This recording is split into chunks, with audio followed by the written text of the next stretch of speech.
Hello YouTube, and I'm here because I want to tell you about a Chevy knock sensor.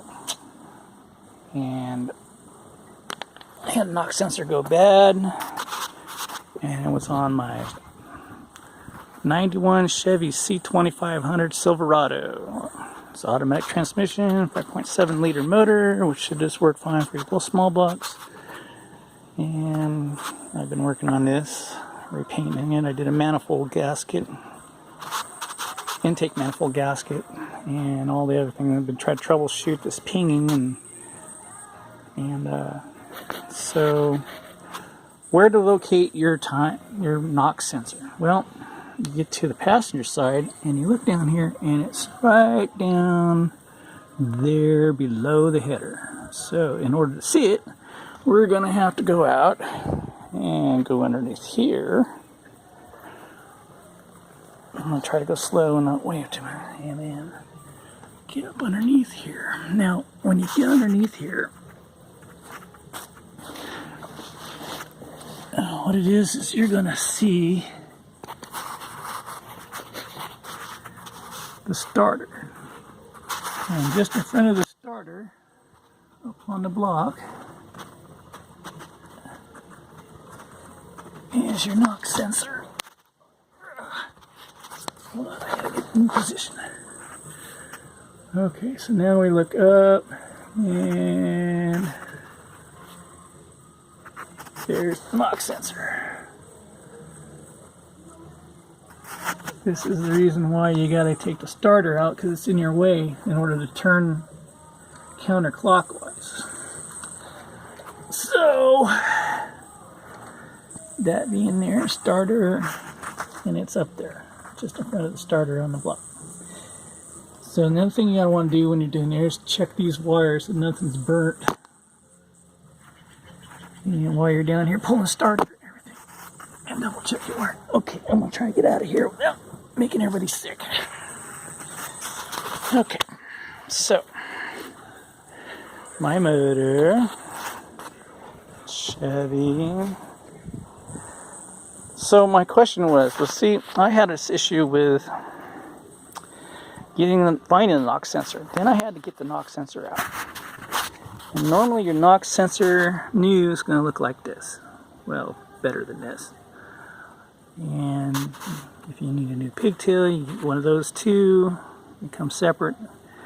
And what I found out checking those wires was that this wire was burnt where that was connected, and then there was another connection that had a spot for it, so it was shorting out for one thing right here. That wasn't good, and you know, it's the original thing. I just decided to go ahead and get a new one. Now the knock sensor, this is the thing about the knock sensor. How do you get a knock sensor out? Normally you turn the knock sensor and it turns this way, but what's going on in here, we'll put that aside for a second, is that if your knock sensor is loose here like this, that's just, it's fried. So it should be stiff. It shouldn't hardly even move. The other thing is that if I can get close enough here, you see these ridges right in here. That's part of this. That's part of this part right here, and that is a stamp thing. It's actually a taper. I don't know if you can see it or not, but from here, it's smaller here than it is back there. And you need a 6.78 ratchet in order to turn this inwards. And you can do that without pulling the starter. But once it gets in there, it's going to start trying to free spin within this housing.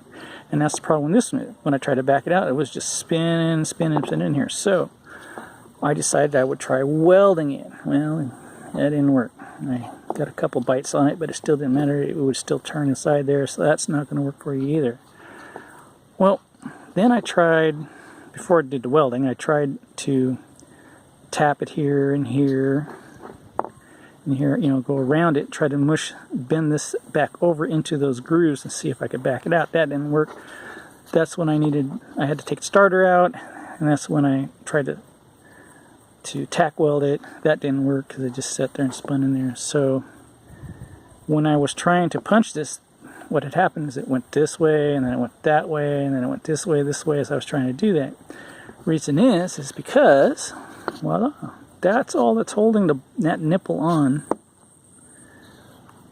That's the bottom part. It's just that. That's it. And that's what goes on. This is the part that goes in your block. It's just basically a plug.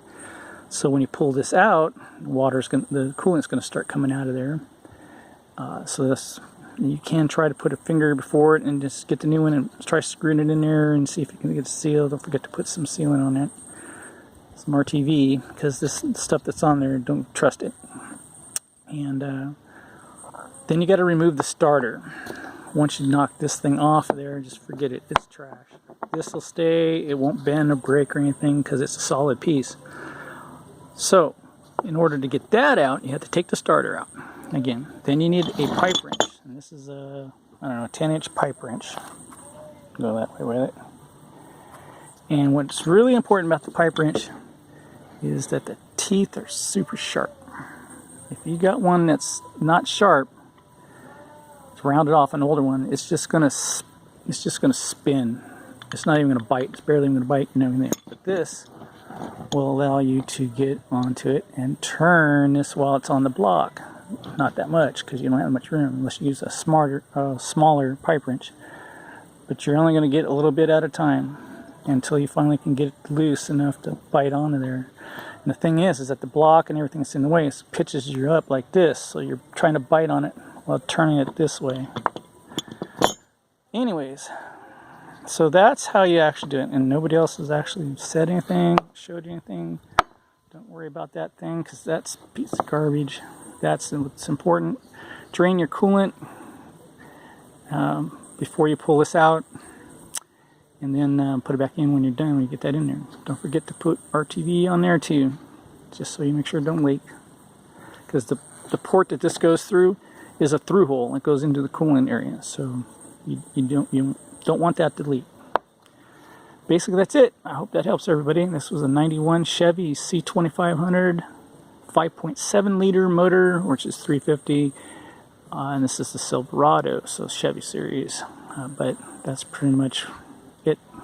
And I think it would apply to anything else that you might have this on a block at. So good luck.